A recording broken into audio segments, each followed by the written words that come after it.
amigos de Diario Judío a esta entrevista exclusiva con Mario Sinai, que hoy nos visita desde Israel para la presentación de sus libros. Muchas gracias, Mario. ¿Cómo estás? Gracias a ustedes por invitarme. Un honor y un placer.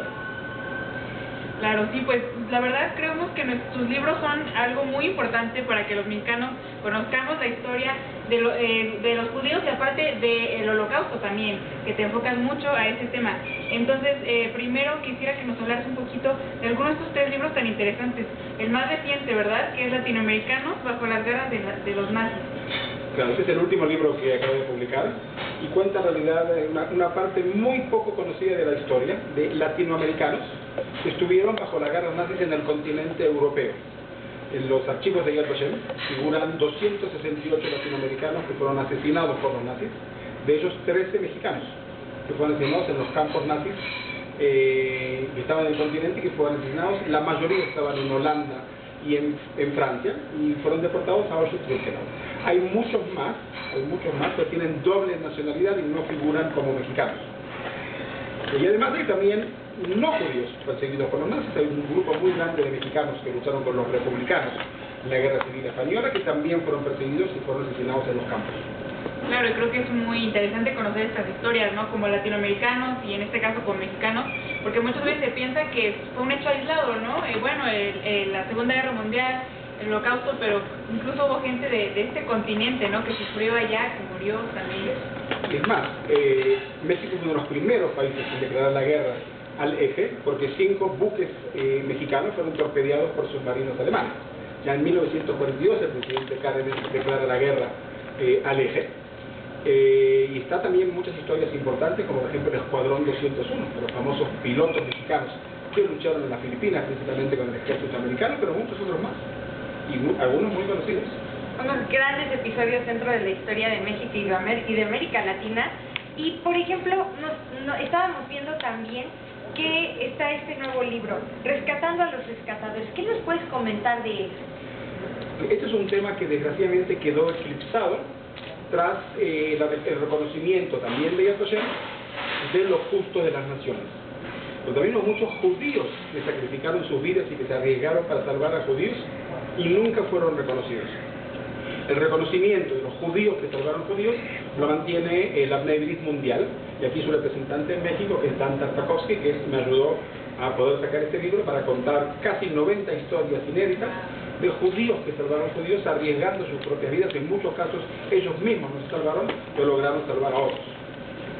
Todos los héroes no reconocidos, ¿no? Héroes no reconocidos que deberíamos empezar a reconocerlos. Y que hoy gracias a Bnei Brit pues llegan a nuestras manos aquí en México. Aleluya. Sí, no, qué importante, porque como dices, una cosa, es muy bueno que haya personas que tengan como un título, pero hay muchos que no son reconocidos y pues su historia vale la pena conocerla, porque finalmente ayudaron a gente a sobrevivir, ¿no?, a salvarse de la muerte tan inminente. Muchísimo.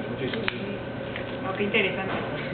Bueno, también tenemos por acá el tercer libro, Caminos, Huellas y Raíces Judías en Bulgaria, que pues también hay una gran historia, ¿no?, de los judíos en Bulgaria, y pues muy interesante lo que sucedió también en la Segunda Guerra Mundial, la postura de Bulgaria. ¿Qué nos puedes hablar de este libro? Si lo hacemos muy cortito, Bulgaria empieza con 50.000 judíos en la guerra y termina con 50.000 judíos en la guerra. ¿Okay? Y fueron salvados en gran parte por el rey Boris III, que no es reconocido como justo de las naciones, enseguida lo voy a explicar. 2 patriarcas muy importantes y el ministro de Interiores, Pashev, que salvaron a los judíos y no permitieron deportarlos, recordando que Bulgaria se había unido al eje, ya sea, era parte del eje, y Hitler exigía la expulsión de los judíos. Y el rey Boris III logró sacar a los judíos, la mitad que vivían en Sofía, capital, a las provincias, pero no a Alemania o a Polonia, especialmente los campos de exterminio, y así logró salvar a los judíos. Por otro lado, el motivo que entra Bulgaria al eje es que recibió Tracia y Macedonia, parte de los territorios que habían sido antes de Bulgaria, en la Primera Guerra Mundial, y él recibe esos territorios, y como tributo, como algo que debía hacer de expulsar a los judíos, él expulsó a los judíos de Tracia y Macedonia a los campos de exterminio, llegaron todos a Treblinka, donde fueron todos asesinados, y por eso el rey no es reconocido como justo de la nación. Y al final, a pesar de que sacó a todos sus judíos, 50.000 judíos. Y al final a él le cuesta su vida. La vida, sí. Él era muy joven y estaba en muy buen estado de salud. Él, invitado por Hitler, viaja a Berlín. Una de las temáticas era la deportación de los judíos, ¿ok? y él regresa y a los 3 días muere. Como a los reyes no se le hace autopsia, hasta el día de hoy no se puede saber de qué murió, pero estamos casi seguros, sin poder demostrarlo, que fue envenenado en Berlín. Era muy joven y muy sano como para que muera de repente 3 días después. Claro, fue una de las pocas naciones, ¿no?, que se opusieron y que sus judíos sobrevivieron, ¿no?, finalmente. Sí, salvo 50.000 judíos. 50.000 judíos. Hay un episodio muy específico en el cual, cuando ya hay una supuesta intención de deportar a los judíos, 47 parlamentarios, junto con el ministro del Interior, Dimitri Spasher, se presentan en la estación de tren y se paran de la estación de tren y no permiten que los judíos entren a la estación de tren, y por eso son reconocidos como justos de la nación. Y cuéntanos, ¿dónde podemos comprar estos libros? ¿Dónde la gente puede adquirirlos aquí en México? Bueno, en este momento lo tiene, la primacía la tiene Dan Tartakovsky, pero esperemos que dentro de poco podamos difundirlo en las diversas librerías de México. Sí, la verdad vale muchísimo la pena que tengamos estos libros ya ahora aquí en México, porque pues Mario está hasta Israel, ¿no? Y no teníamos tal vez la oportunidad de tener tan valiosas obras que la verdad sí nos ayudan mucho a entender la historia del Holocausto, de la Segunda Guerra Mundial y qué importante es. También, una última pregunta. Si nos puedes contar alguna historia de los diferentes libros. De los diferentes libros que estás presentando hoy para todos nosotros. Bueno, si presento historias latinoamericanas y no únicamente mexicanas, en México lo más importante es el Escuadrón 201, que gracias a Dios es bastante conocido, porque hay uno paralelo en Argentina, el Escuadrón 164, los argentinos casi no lo conocen, y que los aviones estaban pintados en el Patrulcito, que es una gran cosa muy conocida en Argentina, un personaje muy conocido en Argentina. ¿Con el qué? El Patrulcito. Hay un caso de un piloto judío de Jamaica, que cae en combate, es enterrado como judío en el cementerio militar británico en Poznan con un Maguen David en su tumba, ¿ok? Y aquí de por sí es una historia interesante que vale, porque cuántos judíos había en Jamaica, ¿no es cierto? Pero no termina la historia, es descendiente de los piratas del Caribe, con toda la historia de 5 o 6 generaciones atrás, descendiente de los piratas del Caribe. Por otro lado tenemos... No los de Disneylandia, sino los verdaderos. Los verdaderos. Después tenemos sudamericanos que estuvieron en los aliados y que estuvieron en el eje. Por ejemplo, hay el ministro de Agricultura del gobierno nazi era argentino. Había nacido en Argentina, de familias alemanas que habían emigrado a Argentina, después volvieron a Alemania, pero era argentino. Fue el ministro de Agricultura del nazi, que fue juzgado en los juicios de Nuremberg. Estuvo 7 años en prisión. La red. Hay muchas historias, verdaderamente. El ajedrecista más importante de Chile, que fue soldado en la Wehrmacht. Bueno, también México de por sí tuvo 104 víctimas en combates en la Segunda Guerra Mundial. 104 mexicanos murieron en combates en la Segunda Guerra Mundial. Hay muchas historias que se pueden relatar. Sí, la verdad que historias exclusivas, ¿no? Inéditas, que vale mucho la pena conocerlas, y pues por eso creo que debemos de leer todos estos latinoamericanos bajo las garras nazis. Y que nos incluye pues al final a todos, a un público general que llevados por la curiosidad o por las ganas de aprender, pues podemos aprovechar muchísimo de tus libros, Mario. De aquel libro de Rescatar a los rescatadores, hay una historia muy interesante, porque es la única que ocurrió, de un grupo de judíos de la resistencia belga que ataca a un tren de deportados judíos a Auschwitz-Birkenau y logran frenar el tren, abrir 4 vagones y 272 judíos escapan del tren y se salvan. ¿Okay? Un señor de apellido Lipschitz, un nombre muy típico y muy común. Entonces, en México tenemos muchos Lipschitz, pero no son familiares. Y da la casualidad que eso ocurre el 19 de abril de 1943, que es el mismo día de la rebelión del gueto de Varsovia, cuando comienza la rebelión del gueto de Varsovia. El único caso en que un grupo de partisanos judíos para un tren nazi y logra liberar un grupo de judíos que ya estaban destinados a la muerte, como ejemplo de uno de los casos de este libro. Súper interesante. Y de los que de memoria del pasado judío en Bulgaria, ¿también cuentas historias particulares?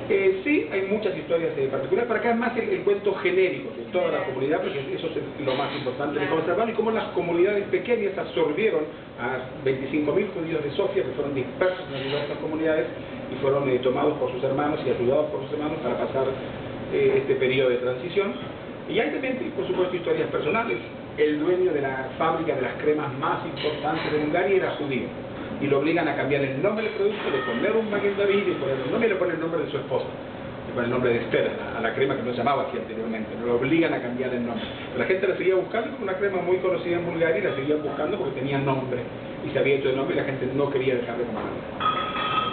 Wow, sin duda también muy interesante. Hablando como en general, ¿tú qué le dirías a la gente para, o sea, por qué es importante hoy en día, siglo XXI, 2022, seguir hablando y aprendiendo sobre el Holocausto? Porque es un tema que trasciende hasta la actualidad. Yo pienso que hay que dividir primero en dos públicos. El público judío, que es una historia, y el público no judío, que es otra. Y aquí vamos a hablar del público no judío.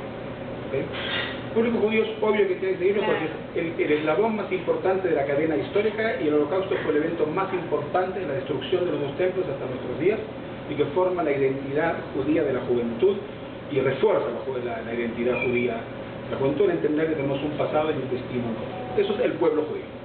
Pero para el pueblo no judío es que el Holocausto hay que enseñarlo de una perspectiva universal, que fue el hombre al que mató al hombre. Es una plataforma espectacular y quizás la mejor para educar en valores humanos, el valor de la democracia, el valor de la vida, el decreto de no matarás. Y es la mejor plataforma para aprender todos esos puntos, y no necesariamente visto desde una visión judía. O sea, no se puede desjudaizar el Holocausto, no hay holocaustos siendo judíos, ¿okay? Pero no es la única perspectiva. Hay minorías perseguidas, los gitanos, los testigos de Jehová, los discapacitados físicos y mentales, los disidentes políticos, hay Polonia, etcétera, etcétera, etcétera, que fueron víctimas. El tema de lo justo de las naciones, cuánto hizo las iglesias católicas, todas las iglesias, no solamente las católicas, por salvar a judíos. La más importante de todas, quizás la iglesia de Asís, en Italia, que salvaron miles de vidas judíos. Eso es lo que tenemos que resaltar dentro de una visión universal del Holocausto. Fue el hombre que se lo hizo al hombre. Los judíos fuimos uno de muchos otros contingentes que fuimos asesinados. El más grande en números, sí. ¿Eso es lo que cuentan los números? No. Fuimos uno más de los contingentes asesinados por los nazis. Claro, y creo que del Holocausto podemos aprender, pues eso, ¿no? Sí, la gran maldad de la que es capaz el hombre, pero también la gran bravura y la bondad de la que es capaz otras personas. Otro que está aquí, pero que no está aquí en estos momentos, que ya tiene 2 años, es Vivir con Esperanza y Morir con Dignidad, que cuenta todas las historias de todas las rebeliones y todo lo que ocurre desde el punto de vista del heroísmo judío en la Segunda Guerra. Pues, ¿algún mensaje que tú gustes enviar a la juventud? Un pueblo que no aprende de su pasado está destinado a volver a repetir. Lo dijeron grandes filósofos antes que mí, y eso es lo que tenemos que saber, y por eso tenemos la obligación de estudiar y de transmitir. Nuestra generación tiene la obligación de transmitir, pues ya le hemos entregado la antorcha a la próxima generación que tiene que saber. Y relacionado con el continente y con nuestros días, y en nuestro continente hemos sufrido en todo el continente ausencias de democracias y genocidios en este continente a lo largo de toda la historia, y tenemos que aprender. No es algo ajeno que no nos toca, tenemos que aprender y poder identificar a aquellos que quieren utilizar la democracia para destruir. Claro, ¿no? Es algo que va más allá, que a todos nos puede hacer reflexionar, ¿no? En el contexto en el que vivimos, y aprender, como dices, de la historia para no repetirla. Bueno, muchísimas gracias, Mario, de verdad es un honor tenerte aquí en México. También gracias por vernos en esta entrevista para The Voice of the Silence y Diario Judío, y pues muchísimas gracias a B'nai B'rith, que nos dio la oportunidad de tenerte aquí con nosotros en México. Y pues no olviden, pueden conseguir los libros de Mario, y porque valen muchísimo la pena. Muchísimas gracias a todos.